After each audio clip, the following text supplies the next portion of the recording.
The day my son Laurie started kindergarten, he renounced corduroy overalls with bibs and began wearing blue jeans with a belt. I watched him go off the first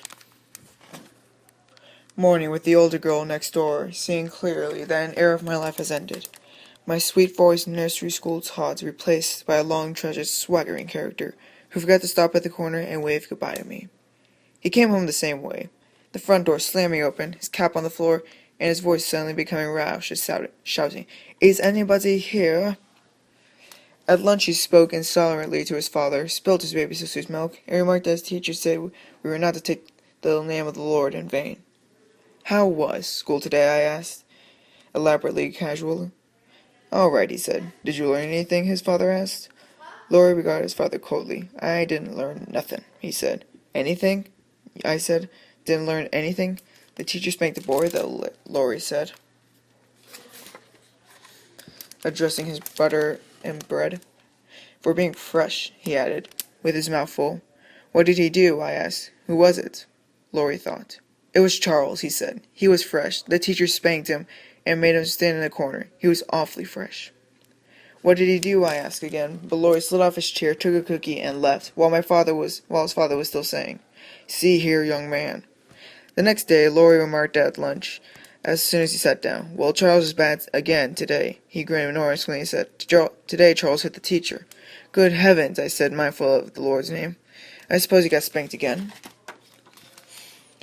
"He sure did," Laurie said. "Look up," he said to his father. "What?" his father said, looking up. "Look down," Laurie said. "Look at my thumb." "Gee, you're dumb." "Ha ha ha ha." "Why did Charles hit the teacher?" I asked quickly. "Because he tried to make him color with red crayons," Laurie said. "Charles wanted to color with green crayons, so he hit the teacher and spanked him. And said nobody played with Charles, but everyone did."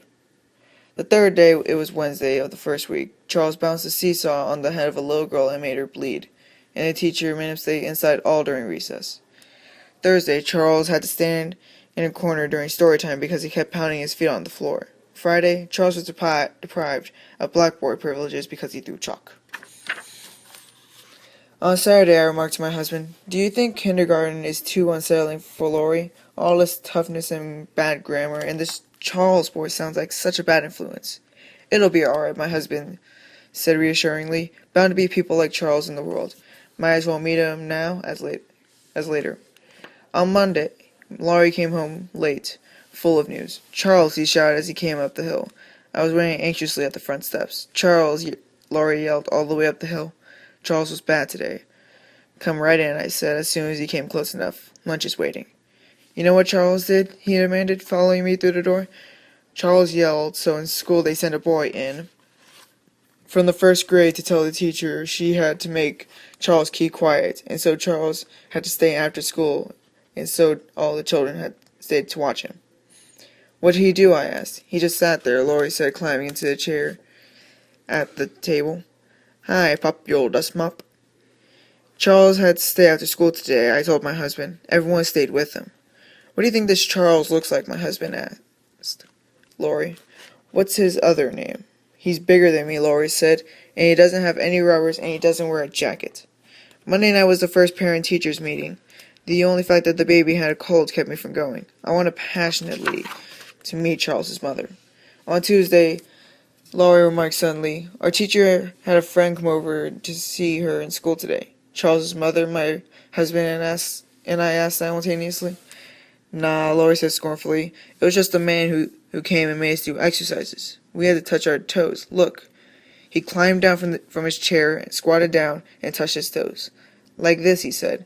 He got solemnly back in his chair and said, picking up with his fork, "Charles didn't even do exercises." "That's fine," I said heartily. "Didn't Charles want to do exercises?"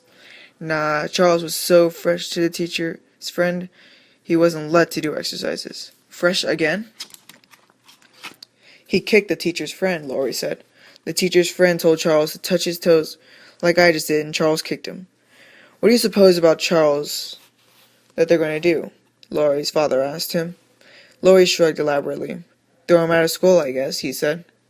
Wednesday and Thursday were routine. Charles yelled during story hour and hit a boy in the stomach and made him cry. On Friday, Charles stayed after school again and so did all the other children. With the third week of kindergarten Charles was an institution in our family. The baby was being a Charles when she cried all afternoon. Laurie did a Charles when he filled his wagon full of mud and pulled it through the kitchen.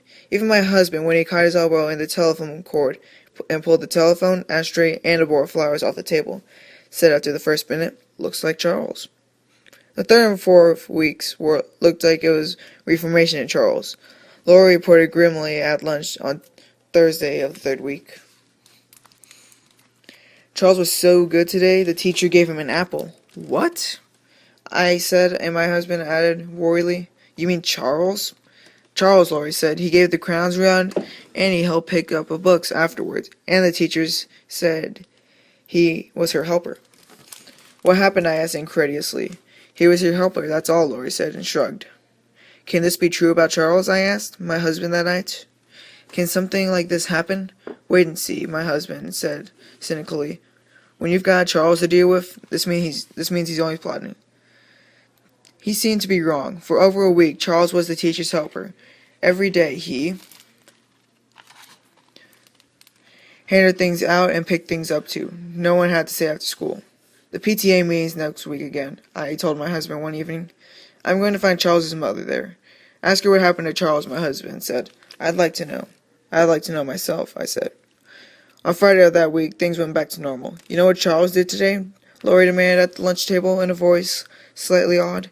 "He told a girl to say a word, and she said it, and the teacher washed her mouth out with soap," and Charles laughed. "What word?" his father asked unwisely, and Laurie said, "I had to whisper it to you. It's so bad." He got off his chair and went around to his father. His father bent his head down, and Laurie whispered joyfully. His father's eyes widened. "Did Charles tell the little girl to say that?" he asked respectfully. "She said it twice," Laurie said. "Charles told her to say it twice." "What happened to Charles?" my husband asked. "Nothing," Laurie said. "He was passing out crayons." Monday morning, Charles abandoned the little girl and said the evil word himself 3 or 4 times, getting his mouth washed with soap each time. He also threw chalk. My husband came to the door with me that evening, and as I set off for the PTA meeting, "Invite her over for a cup of tea after the meeting," he said. "I want to get a look at her." "If only she's there," I say prayerfully. "She'll be there," my husband said. "I don't see how they can hold a PTA meeting without Charles's mother." At the meeting, I sat restlessly, scanning each comfortable maternally face, trying to determine which hid the secret of Charles. None of them looked to me haggard enough. No one stood up in the meeting and apologized for the way her son had been acting. Mentioned Charles. After the meeting, I identified and sought out Laura's kindergarten teacher. She had a plate with a cup of tea and a piece of chocolate cake. I had a plate with a cup of tea and a piece of marshmallow cake. We maneuvered up to one another cautiously and smiled. "I've been so anxious to meet you," I said. "I'm Laurie's mother." "We are all so interested in Laurie," she said. "Well, he certainly likes kindergarten," I said. "He talks about it all the time." "We had a little trouble adjusting the first week or so," she said primly, "but now he's a fine little helper, with occasional lapses, of course." "Laurie usually adjusts very quickly," I said. "I suppose this time it's Charles' influence." "Charles?" "Yes. You must have your hands full in kindergarten with Charles." "Charles? We don't have a Charles in kindergarten."